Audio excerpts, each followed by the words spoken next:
আপনারা সবাই জানেন যে বাংলাদেশের যে পোশাক শিল্প, এই পোশাক শিল্পের দুইটা চ্যালেঞ্জ। একটা হচ্ছে যে এই পোশাক শিল্পের উপরে দেশের অর্থনীতি অতিমাত্রা নির্ভরশীল।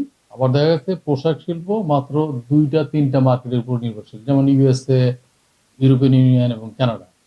আমরা আমাদের নির্বাচনী প্রচারণায় বলেছি যে আমরা মার্কেট ডাইভার্সিফিকেশন করতে চাই, বিশেষ করে অস্ট্রেলিয়া, জাপান, ব্রাজিল এগুলোতে আমরা কাজ করতে চাই।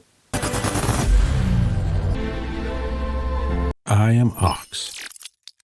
তো অস্ট্রেলিয়া বাংলাদেশ বিজনেস এক্সপো যেটা হতে যাচ্ছে, আমরা আমাদের মেম্বারদেরকে ইনভাইট করব যেন তারা পার্টিসিপেট করে। অস্ট্রেলিয়াতে এই মুহূর্তে আমাদের প্রায় $1 বিলিয়ন এক্সপোর্ট হয়, কিন্তু এই মার্কেট হচ্ছে 10 বিলিয়নের উপরে। আমরা চাবো যেন এই মার্কেটটা আমরা অ্যাটলিস্ট আগামী 2 বছরে দ্বিগুণ করতে পারি। সেই লক্ষ্যে আমাদের পর্ষদ কাজ করবে এবং অস্ট্রেলিয়া বাংলাদেশ চেম্বারের সাথে আমরা যোগাযোগ রাখবো যেন তারা আমাদেরকে এই ব্যাপারে সহযোগিতা করে। মার্কেট ডাইভার্সিফিকেশনের সবচেয়ে বড় সুবিধা হচ্ছে এই যে নির্দিষ্ট একটা মার্কেটের উপর আমরা নির্ভরশীল থাকলে চ্যালেঞ্জ বাড়ে। দেখা গেল ওই মার্কেটে যে কোনো সময় ওই নির্দিষ্ট দেশের তার বাইং ক্যাপাসিটি কমে গেল ইনফ্লেশনের কারণে, ওই নির্দিষ্ট জনে দেখা গেল যুদ্ধ হইলো, আর কোনো একটা বাস্কেটে আপনি সব রাখলেন, এটাও তো ঠিক না। সেই সুবিধাটা, সবচেয়ে বড় সুবিধাটা হচ্ছে এই ডাইভার্সিফাই করা, সো দ্যাট আপনার চ্যালেঞ্জটা কমে আসবে।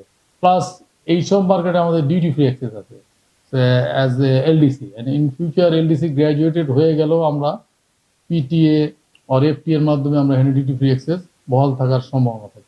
অস্ট্রেলিয়া বাংলাদেশ বিজনেস ফোরাম এই প্রথমবার অস্ট্রেলিয়াতে অস্ট্রেলিয়া বাংলাদেশ বিজনেস এক্সপো নামে একটা এক্সপো করতেছে। সেটা এই বছরের অক্টোবরের 1 এবং 2 তারিখ অনুষ্ঠিত হবে এবং ভেন্যুটা হলো অস্ট্রেলিয়ার ইন্টারন্যাশনাল কনভেনশন সেন্টার, যেটা বিজনেস আইকনিক বিজনেস সেন্টার।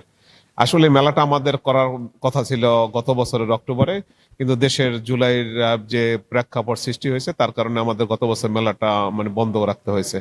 আর এই কারণে আমরা এই বছর মেলাটা কন্টিনিউ করতেছি এবং বাংলাদেশের বিভিন্ন সেক্টর থেকে আমরা অনেক সাড়া পাচ্ছি যে মেলাটা করার জন্য। আর সিঙ্গেল কান্ট্রি ফেয়ারটা করার উদ্দেশ্য হলো আপনি যখন বিভিন্ন দেশের সাথে একটা মেলা অংশগ্রহণ করবেন, সেখানে কিন্তু আপনার সুযোগ লিমিটেড থাকে, অল্প কিছু স্টল থাকে এবং বিভিন্ন যে কম্পিটিশনটা খুব বেশি থাকে। আমাদের সিঙ্গেল কান্ট্রি করার ইচ্ছা জাগছে এই কারণে যে আমরা চাচ্ছি যে বাংলাদেশটাকে, পুরো বাংলাদেশটাকে অস্ট্রেলিয়ার মাটিতে রিপ্রেজেন্ট করার জন্য। বাংলাদেশ শুধু আরএমজি সেক্টর না, বিভিন্ন সেক্টর আছে, আমাদের জুট সেক্টর আছে, লেদার এবং ফুটওয়্যার সেক্টর, আমাদের আইটি সেক্টর আছে, সেখানে হোম ফার্নিশিং সেক্টর আছে, ফ্রোজেন ফুড আছে, আমাদের যে এই সমস্ত সেক্টর নিয়ে আমরা কাজ করতে চাচ্ছি। এই কারণেই কিন্তু এক্সপোটা করা।